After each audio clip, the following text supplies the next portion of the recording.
बच्चों, पिछली वीडियो में आपने पोयम द फाउंटेन को पढ़ रहे थे।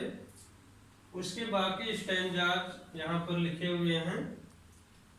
Glad of all weathers still seeming best, upward और downward motion thy rest, full of a nature nothing can tame, changed every moment ever the same, ceaseless aspiring, ceaseless content, darkness or sunshine thy element, glorious fountain, let my heart be fresh, changeful, constant, upward like thee।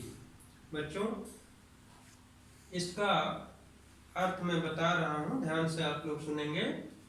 Glad of all वेदर्स, poet fountain को संबोधित करते हुए कहता है कि हे fountain, हे झरने, glad of all वेदर्स, तुम हर मौसम में प्रसन्न रहने वाले हो। ऑल वेदर्स माने हर मौसम, चाहे जाड़ा हो, चाहे गर्मी हो, चाहे बरसात हो, सभी में खुश रहते हो।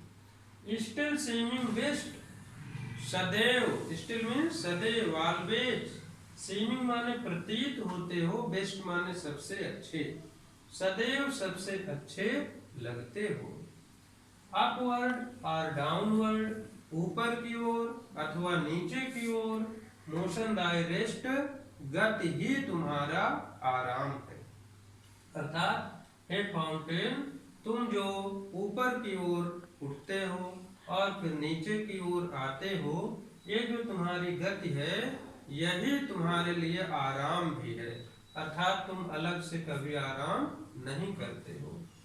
Full of A nature, nature means प्रकृति, प्राकृतिक शक्ति से यहाँ तात्पर्य है, नेचुरल पावर से तात्पर्य है कि फुल ऑफ ए नेचर, तुम प्राकृतिक शक्तियों से भरे हुए रहते हो।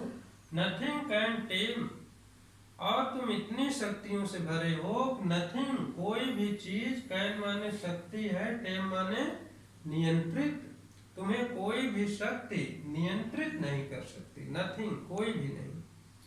और चेंज्ड एवरी मोमेंट, हर क्षण बदलते रहते हो, चेंज माने बदलते हो, एवरी मोमेंट माने हर क्षण, इवर द सेम, फिर भी एक जैसे रहते हो। बच्चों देखिए, यहाँ पर पोएट ने विरोधाभासी बात लिखा है। उन्हें लिखा कि चेंज एवरी मोमेंट, हर क्षण तुम बदलते हो, इवर द सेम, फिर भी एक जैसे रहते हो। तो मैं बता दूं बच्चों कि फाउंटेन में कुछ गुण ऐसे हैं जिससे कि वो हमेशा बदलता रहता है।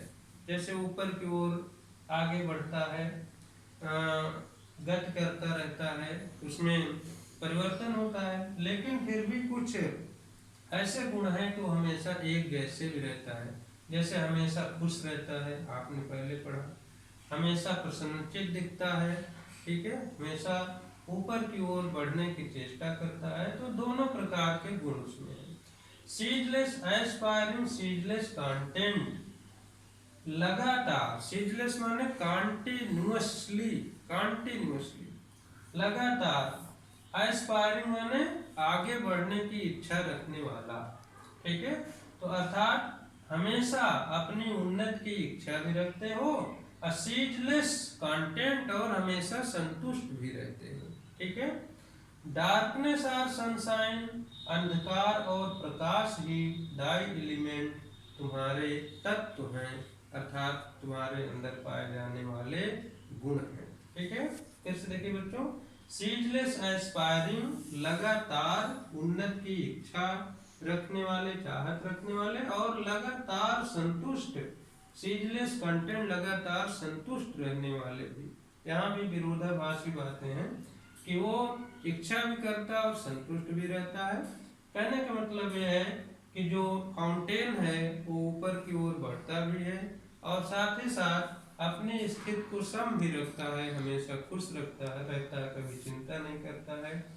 तो डार्कनेस और सनशाइन, अंधकार और धूप ही तुम्हारे एलिमेंट हैं, तुम्हारे तत्व हैं। अर्थात अंधेरे में कभी, कभी धूप में तुम अपने अस्तित्व को प्रस्तुत करते हो। Glorious fountain. बच्चों ये स्टैंजा बहुत महत्वपूर्ण है एग्जाम के लिए। ग्लोरियस फाउंटेन, हे शानदार फव्वारे। अंत में पोएट उस फव्वारे को, झरने को कहता है शानदार, है ना, ग्लोरियस, शानदार, फाउंटेन, फव्वारे। लेट माई हार्ट बी, मेरे हृदय को भी बना दो, मेरे हृदय को भी बना दो, कर दो। फ्रेश माने तरोताजा, चेंजफुल मीन्स परिवर्तनशील, कांस्टेंट माने स्थिर, अपवर्ड लाइक दी, और ऊपर बढ़ने वाला, लाइक दी माने अपने जैसे। तो अंत में पोएट रिक्वेस्ट करता है, फाउंटेन से प्रार्थना करता है कि हे फाउंटेन, हे झरने, जिस तरह से तुम तरोताजा दिखते हो, परिवर्तनशील रहते हो, फिर भी स्थिर भी रहते हो और हमेशा ऊपर आगे बढ़ते हो, उसी तरह से मेरे हृदय को भी बना दो। मैं भी तुम्हारी तरह परिवर्तनशील होना चाहता हूँ, तुम्हारी तरह तरोताजा रहना चाहता हूँ और तुम्हारी तरह ही स्थिर अर्थात अपने संकल्पों पर अडिग रहना चाहता हूँ और हमेशा उन्नत करना चाहता हूँ। तो बच्चों इस तरह से ये द फाउंटेन कविता है, इसे आप लोग ध्यान से पढ़िए, वीडियो को देखिए और इस पर हम कुछ होमवर्क देंगे, उसे आप करिएगा। Thank you.